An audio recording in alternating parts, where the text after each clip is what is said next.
the Sanskrit Podcast, where the ideas of ancient India meet the modern world. My guest today is Suhas Mahesh, an undergraduate at the Indian Institute of Science. By day, he spends his time with physics, and by night, he woos language.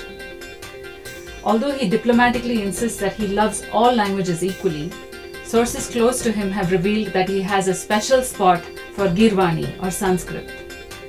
Half of his free time is spent wooing and aahing over the beauty of this language, and the other half is spent trying to convince others to do the same. Besides Sanskrit, Suhas is a multifaceted personality.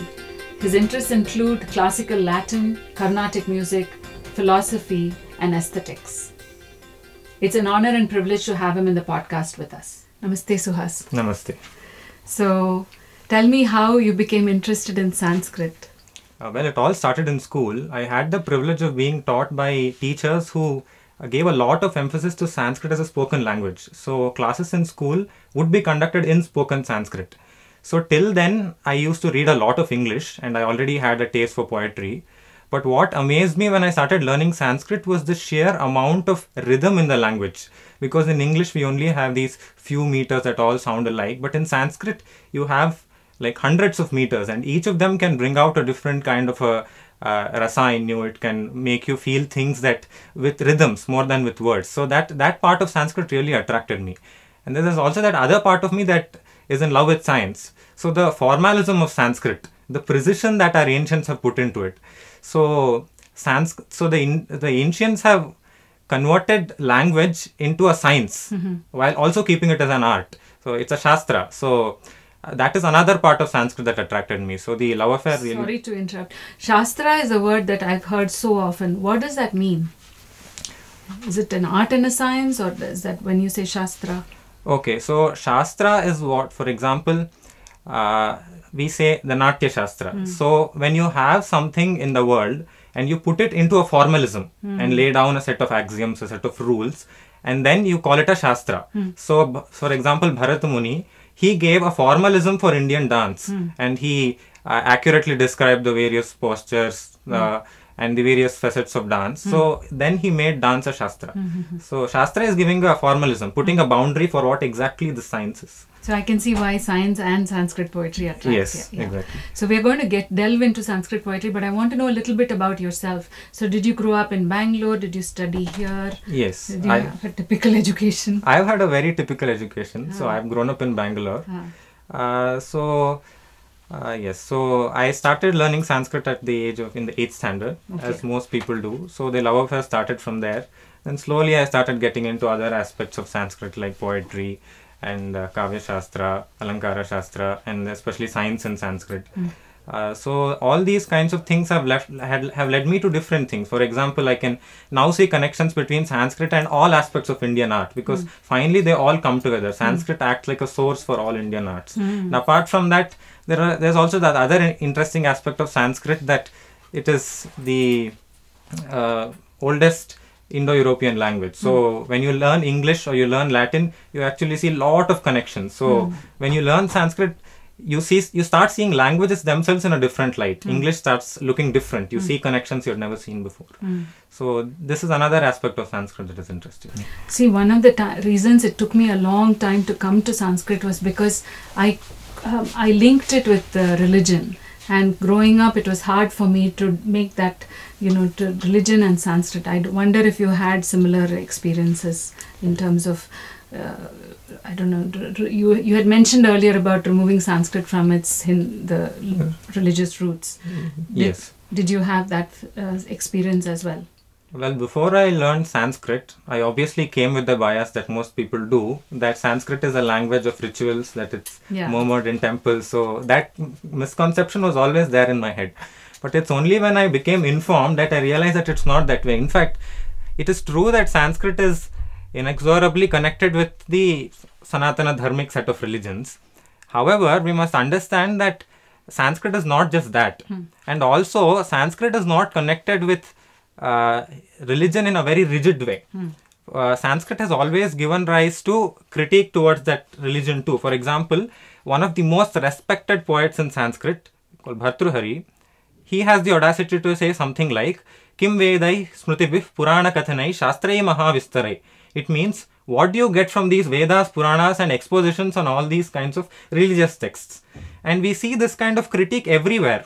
And nobody has ever suppressed it. So Sanskrit has always been a language that has been tied to religion, yet kept itself distinct from it. So you can have critique of religion, you can have kavya, you can have everything in Sanskrit, but it is also tied to religion. So strictly speaking, it is not a religious language. It would be wrong to term it as such. So can you compare it with classical Latin? Is it similar? Because Latin was linked to the church, and so is Latin similar to classical Latin, similar to classical Sanskrit? Well, that can be answered in two ways. One is the atmosphere in which they thrived. Very similar. Latin was the language of the church. Sanskrit is the language of the Sanatana Dharmic religions. Sanskrit was the language, the scientific language, the language of knowledge of the East. All the knowledge in the past 2 millennia were produced in Sanskrit in Eastern Asia. And similarly in Europe, everybody, all great scientists, all great philosophers wrote in Latin. So in that way, they're very similar. But if you take it grammatically, in that way also they are similar because they go back to a common ancestor. They are in fact extremely similar. So you can see so many common words in Sanskrit and Latin, and even in English, because English has borrowed from Latin. So for example, if you suddenly read a word, say genuflect, which means to go down on your knee, and then suppose you think, oh, do go down on your knee. In Sanskrit, the word is janu. And then if you go look it up, you'll be surprised to know it is the same root. Yeah. So there are a huge number of connections between Sanskrit, Latin, Greek, German, Russian. And for example, I'll give you one more example. The word vodka. World Cup. Vodka. What you drink. That is connected to the Sanskrit word udaka. That is water. What we use in our rituals, udaka. So the connections are very, very deep. We just have to learn language and see language as a little more than just something that we use to converse in life. It's much more deep than that.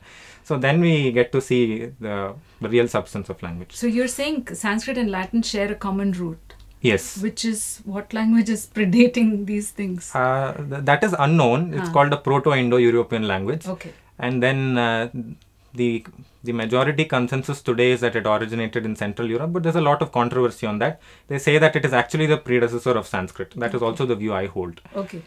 So tell me why Sanskrit is beautiful to you, I guess through examples or how your journey to it.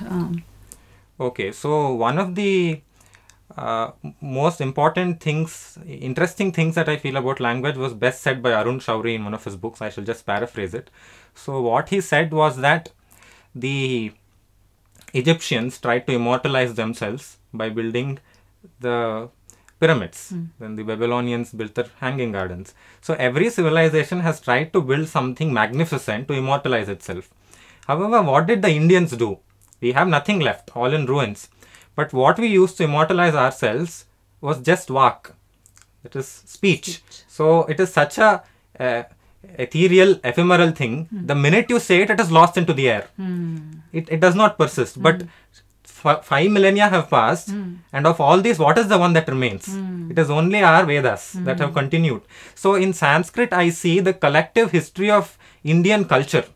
It is like a very concentrated dose, everything packed in one. So if you want to know what is India, you need to know what is Sanskrit. So that is the important thing. That is the interesting thing that I find. Now, apart from that, there is also the fact that Sanskrit has been chiseled out by our ancestors to be an amazing tool for self-expression. Now, it usually happens that languages generally corrode with time. It's well known that, for example, if you see Sanskrit and you see Prakrit, you will see that the pronunciation degrades. They are not, the spashtata, what they say, is lost. So that happens. But however, that has not happened in the case of Sanskrit. So if you see from Vedic Sanskrit to classical Sanskrit, Indians have carefully chiseled the language to be a tool for self-expression, carefully sculpting its framework, adding grammatical elements. So this kind of a perfection has been developed. So that makes it an amazing tool for self-expression. And so to give an analogy, if you read the best English poetry, the kind of visual images that it may conjure in your head might be equivalent to looking at a CRT monitor. But the same in Sanskrit would be a 55-inch retina display. So this is something that has to be experienced. Yes, of course. Yes. You should not take it as face value also. You must experience it. And I will assure you that if you try it, you will realize it. So that is very important. Apart from that, there is also the fact that Sanskrit has, if you take Sanskrit as a language, it has connections with every branch of Indian art. So if you take Sanskrit poetry, highly metrical and highly musical as well. So that will lend itself to Indian dance. That will lend itself to Indian music. So in this way, you can see that all arts come together in Sanskrit, and Sanskrit also goes to all arts. So preserving Sanskrit is preserving Indian art. Preserving Indian art is preserving Sanskrit. So if we want Indian art to flourish, we cannot leave Sanskrit, because for how long can we depend on our Ramayana, Mahabharata and our Mahakavyas for inspiration for art? Because art is ever evolving, language is ever evolving. So we have to, if art has to evolve, language has to evolve.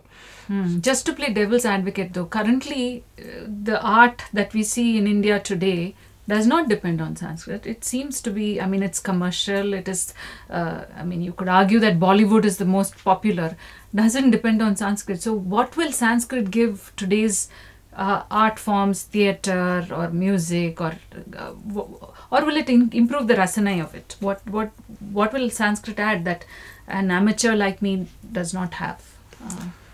Okay, so I will just say something that I observed just yesterday. So I was, since you brought up the topic of Bollywood and contemporary Indian art, so I was listening to something from the recently released movie Singham. And there are some Sanskrit bits in that, in the song, highly westernized of course, not classical Indian, but the rhythm of that caught my attention. Now I was commending the music director in my head, thinking he's done an amazing job with the rhythm, and I was thinking that he's really talented. But then I thought about it for a while, and then I realized that he's directly lifted it from the Sanskrit meters, Tunakam and Panchachamaram. So it is not that Sanskrit cannot be applied. It is applied, we just don't know it. It is applied. And also we know that Carnatic music, Indian music is applied in, say even in Bollywood music. They use liberal mixings, they use ragas, A.R. Rahman uses. So there is plenty of chance, and because it's a very nicely formalized structure, Sanskrit says things like, the Shastras say things like, it's this meter is appropriate to use in this circumstance. So when you use it in that way, these are all written, these rules are all made with a lot of experience in mind, because experience is the essence of Sanskrit. Sanskrit deals with experience. So Kavya wants you to have, its main objective is to make sure that it has transports you to a different world of rasas. So that, since that is the objective, it's all experience oriented.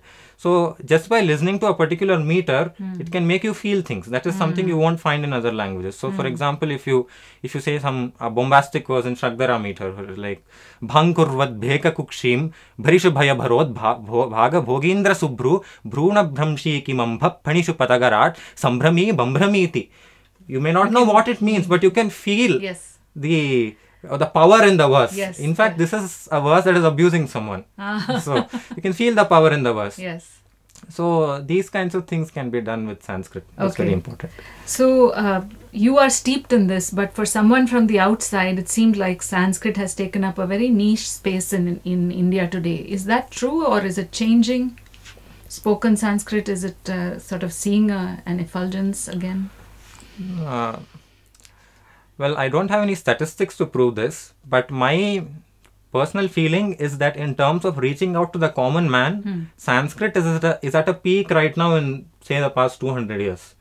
And this is because of the efforts of Samskrita Bharati, because it has conducted over 1 lakh shibiras, spoken Sanskrit workshop across the country, and it has trained, say, if 10 people have attended a workshop, say 10 lakh people. So these are the kind of statistics, and it's mind-boggling. And you might ask the question, why nobody knows about it?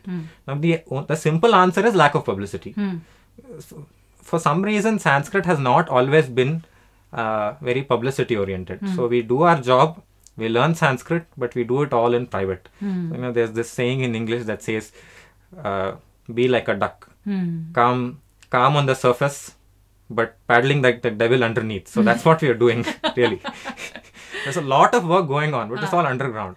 In fact, there is a very, very active youth community that does a lot of Sanskrit. We every day chat on WhatsApp. We send Sanskrit verses, extempore verses. We reply to each other in Sanskrit. And we conduct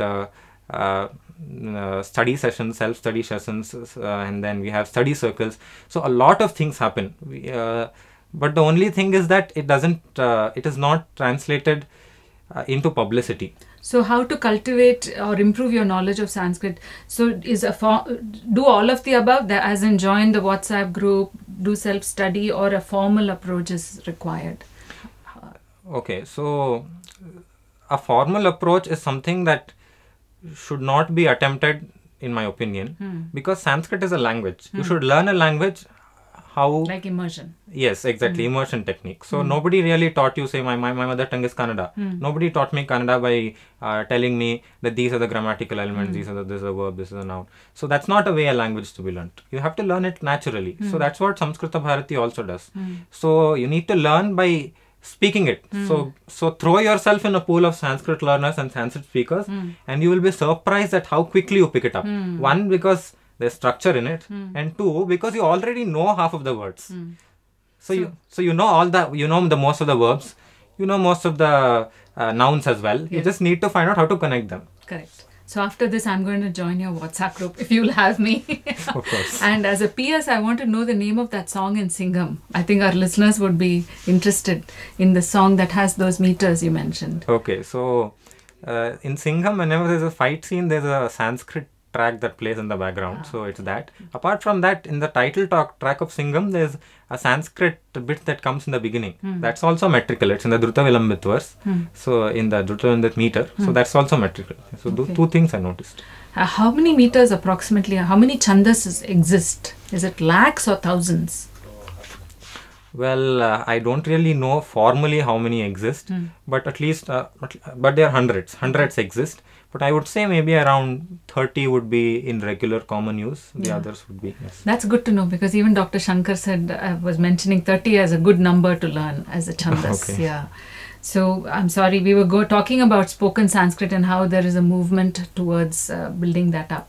And now I wanted to ask you about the Sanskrit languages. Was Sanskrit ever a spoken language, or was it just mantra chanting? Okay. So the answer to this probably lies in the etymology of the word bhasha itself. So bhasha comes from the root bhash, which means to make a sound. So a language is what is spoken. And this is not just, even for example, even when we say in English, we say lingua franca. What does that lingua mean? Lingua actually is a Latin word which means language, and it also means tongue. So we can see from all this that a language is a language only if it's spoken.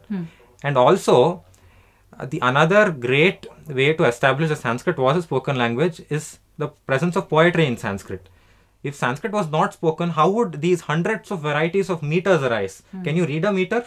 Can you, in your head? No. You have to say it out aloud. You need to experience the rasa. Yes. So Sanskrit and languages cannot evolve on paper. You can't have an academic sit down and make up a language, but though they're doing it these days, that doesn't happen. A language has to evolve out of people. So Sanskrit is also that. So there is absolutely no doubt about it. Sanskrit was a spoken language and a very widely used spoken language. And why is precision so important for Sanskrit? Okay, before that, so if you had to define why Sanskrit is a beautiful language, I mean, precision might be one of them. What are the qualities that make Sanskrit so appealing to you as a language? Okay. So one of the things in Sanskrit, let me give a list. So probably the first thing is the ability it gives you to express yourself. Yeah. So the thing about Sanskrit is that suppose you take an English poem and the poet wants to convey a message and he takes 15 lines to convey the message. Now, the same thing in Sanskrit can be conveyed in 4 lines. Now, that is the difference between that is like drinking sweet water and drinking honey. It is It is the concentration that matters. If you want the poetry to produce that amazement in you, the feeling of wonder, the feeling that you are experiencing something you haven't expected, Vismaya. So Vismaya will only come when it comes and punches you in the face. You can't deliver it over 15 lines. So Sanskrit gives you that power to literally punch the reader with Vismaya. So that is the most important thing. So grammatical elements are very specialized for that. So for example, you want to say that somebody was eager to go. In English, somebody was eager to go. In Sanskrit, you can just say jigamishuhu. So in this way, we have, suppose you want to say that somebody did something again and again. So we have a separate grammatical element for that. So all of these come together to make you say what you want in a very precise way. So the poet can actually concentrate on the message rather than juggling the words around, that kind of a thing. Now the second thing is that because of the extensive vocabulary of Sanskrit and the way the grammatical elements are, it provides you with scope to produce both rhythmic and effects of alliteration and slesha, those kinds of things. So, for example, the same verse that I mentioned before, Bhankurvat bheka kukshim bhayashu, so that you can see how many bhas repeat. So this kind of a thing is unimaginable in English. You can't do it. You simply can't do it. You'll have words like is, and all that coming in. So it ruins everything. But Sanskrit is not like that. You can build magnificent structures. So very concise, precise, allows for self-expression. And then another one term that keeps coming up is the highly inflected language. What does that, do you know what that means? Yeah, so what inflected means is that, let me give an example. So for example, Chinese is an uninflected language. So when you hear English speaking Chinese, the way they speak it is Suhas, go home, right? Sanskrit, beautiful language. So what that means is that there are no connectors between the words. So the Chinese actually decipher the meaning of the language just by looking at the sentence itself. They can't deduce meaning. They can't deduce connections between the words by just looking at the language. That's not possible. But in Sanskrit, for example, if I say Ramasya Gruham, Rama's house. Now the relation between Rama and the house is denoted by that sya that is attached to that Rama. So if you want to say Ramasya Gruham, you attach a sya to Rama. If you want to say Suhasasya Gruham, you add a sya to Suhas. So that is inflection, where you denote relationships between things by adding a little thing to the word itself. So that is inflection. English is not an inflected language. So you have things like is and all that. English is actually partially inflected, but you have things like is, all those has, all those things coming in. So that's that. And this helps in expression, as you yes, said. because you can build huge words. There's a very magnificent, for example, you can build words that are 2 lines long, 3 lines long. So there's a very magnificent word, for example, which runs 2 lines in Bhartruhari's Niti Shadaka. It goes Matte Bhendra Vibhinna Kumbha Pishita Grasaika Baddha Spruha. That's 1 line.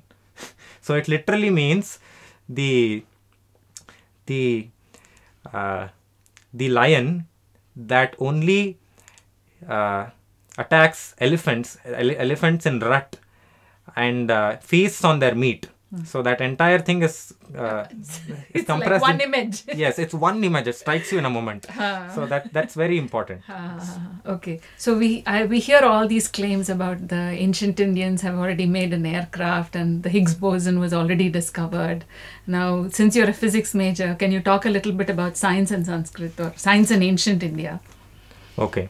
So the thing here is that the greatest aspect of Sanskrit is poetry, in which you use the alankaras to make connections between things that are unconnected. So the problem is that the same thing is also happening with science in Sanskrit. People are making connections between things that are unconnected. So it is true that India has a very large body of scientific literature, a very, very large body, an immensely large body, and the contributions of India in science to the world are immeasurable. There's no doubt in that. However, these kinds of claims are utterly absurd, and clearly they come from people who neither know science nor know Sanskrit. So for example, this whole issue about Devakana. or Higgs boson. Maybe somebody managed to find the word Devakana in the Sanskrit book. And since then they have been claiming that it's Higgs boson in the Vedas. Similarly is the case with the Vimana, Pushpaka Vimana, all these kinds of things. So it's been extensively debunked. In fact, the Indian Institute of Science carried out research to show that it's bogus. So we must be very wary of these kinds of things. However, we must not stop ourselves from appreciating the actual science that is there in Sanskrit. India was at the forefront of metallurgy at that time. Also, the kind of contributions that Aryabhatta, Bhaskara, Brahmagupta have made, Kerala School of Mathematics, they are mind-boggling. So Brahmagupta wrote the solution to this equation called the Pell's equation. It's known after a Western mathematician called Pell. So he solved that equation, I don't know, maybe 1,000 years before it was solved in Europe. But that is something that nobody knows. Correct. Now that is something that's amazing. So a person of science will be mind boggled by what Brahmagupta did. So that is what is worthy of effect, and not the fact that somebody made a flying aircraft that took somebody somewhere. Yes. In fact, this Fields Medal winner of this year, Manjul Bhargava, has talked about how Sanskrit and playing the tabla helped him. Yes. So Manjul Bhargava talked about Manjul Bhargava's father was a Sanskrit scholar, so Correct. he was very Grandfather. Okay. So he was very conversant with Sanskrit meters. So in fact, since you brought this topic up, there was one more unsolved problem called as the night door problem. Lay unsolved for a lot of years. Finally, it was solved by Euler, the greatest mathematician, sometime in the, I think, 17th century. So the surprising thing is that a Chitrakavi of Sanskrit, several hundreds of years ago, had written a Chitrakavya that had solved that problem. Now, he had neither attacked the problem directly. For him, it was just aesthetics. He wanted to fit this nice pattern into the kavya, but he had solved that problem. But we got to know that only like 1,000 years later. Do you remember the name of this Chitrakavi? No, I don't remember the name right now. Okay. But so mathematics is a huge area of contribution.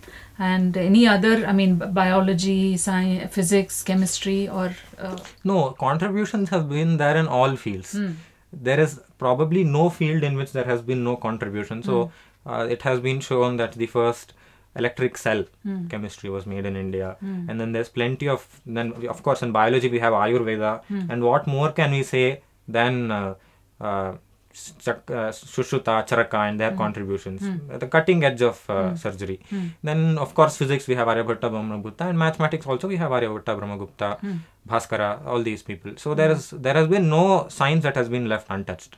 But we need to know what we need to appreciate, rather than we should appreciate with the intention of knowing the truth. So the sad thing is that right now the world seems to have become fragmented into two divisions. One who love Sanskrit but know nothing about it, and the second who have some kind of a bias against Sanskrit.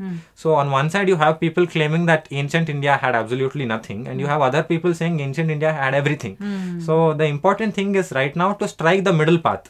We need to go and be informed. So that's the most important thing. Read sources, know what the truth is. Kalidasa says in the beginning of one of his works that Santah parikshanyatarat bhajante mudah parapratyayaneya buddhihi. The wise are those who examine and then conclude, and the fools are those who believe what others say. So it's important that we become parikshanyatarat bhajante. We must examine and conclude. So that's what is missing today. If everybody starts doing that, then this whole issue will be resolved. So when we spoke on the phone yesterday, Suhas, you talked about the jingoistic aspect of Sanskrit and, the ra, we are so great. And you wanted to remove that from. So talk a little bit about how you can do that. Okay. So the jingoistic aspect of Sanskrit is probably coming from these nationalistic elements who feel that if India is to be uplifted, Sanskrit is to be uplifted. So that kind of thought. It is true that if India is to be uplifted, Sanskrit is to be uplifted. However, we should not fall into the trap of thinking that Sanskrit has everything, that Sanskrit is infallible, that what our seers said is infallible. In fact, a great amount of literature in Sanskrit is critical literature, where you criticize others and you look at the truth. So the idea is that let noble thoughts come from all sides. So we shouldn't really restrict ourselves to the ancients. So the important thing is that we take Sanskrit forward right now from where it is. So for doing that, we must make sure that there is no jingoism, because if we have jingoism and we believe that we know everything, how can we accept from others? So jingoism is to be removed. What we need is patriotism. So we shouldn't believe that there's absolutely nothing that India has, nothing that it had. However, we shouldn't also believe that it had everything. So again, the middle path. The middle path is very important. So is Sanskrit an evolving language amongst your generation when you all talk? Are new creations happening? Are the ancients being questioned? This doesn't sound right. Is it evolving or is it stagnant in the glorious past? Well, to tell you the truth, Sanskrit is still stagnant. Sanskrit will remain stagnant till new works of poetry, new works of art come into picture. So right now we do have a lot of Sanskrit poets. We have a lot of writers. Though the public may not know, we do have quite a few. But the thing is that most of them write on ancient topics. So they use Ramayana, Mahabharata as their adharas and write. Of course, that has its own beauty, a great beauty that I am not diminishing in any way. But the language will develop with the youth only if they find it as a tool for their own expression. So that is happening, in fact, on a small scale. So suppose I go to, say, with my friends to Chungwa, and we are all speaking in Sanskrit and we are eating Chinese. So if we like a particular dish, it's very likely that somebody is going to compose a verse on how nice the dish is. And it's happened in the past. So we need Sanskrit to become a part of everyday life. Correct. Art should not be restricted to pen and paper or to academic study circles. It is something that is a part of life. Yeah. So that should be the effort, and a small bunch of us are heading in that direction. And it's important to remain passionate about this, because passion is contagious. So the more passionate you are, it's likely that others will be infected by you. So that is also happening. So I think in the past 1 year, about 15 new people have been added to our group just because they knew Sanskrit. And then they heard us talking about Sanskrit meters and then reciting these wonderful things that sound nice on the ear. And then they thought, why don't we try this? And the important thing is not to discourage them at that point. You shouldn't tell them some obstruse Sanskrit definitions like Panchamam Lagu Sarvatra, Shashtam Yutarutayoho. That will make them run away. So you need to tell them simply what this is. And once they realize that it is not scary. It is something that comes very naturally. It is rhythm. Everybody has rhythm in it. So at that point they will be attracted and they will try their hand, and then your circle will grow and Sanskrit will grow. So we need to have passion first, and then you can spread it to others. So maybe Skanda, who's the producer of this program, will send a camera to listen to you all talk in Chungwa in Sanskrit. Okay. And the last question I have for you is, if a listener wants to be part of your world, first of all, will you allow it, and how do we access it? How do we access Samskrita Bharati or these WhatsApp groups that you talked about?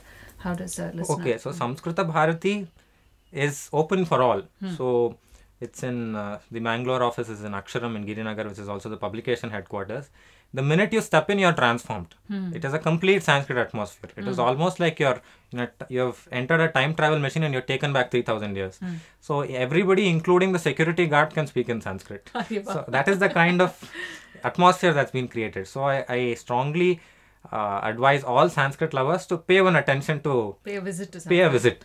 But if you're global, if they're abroad, is there an online way? Sanskrit has... Samskrita Bharati has a presence in, I think, over 20 countries. Okay. Though I'm not sure of the exact number. A very, very active community.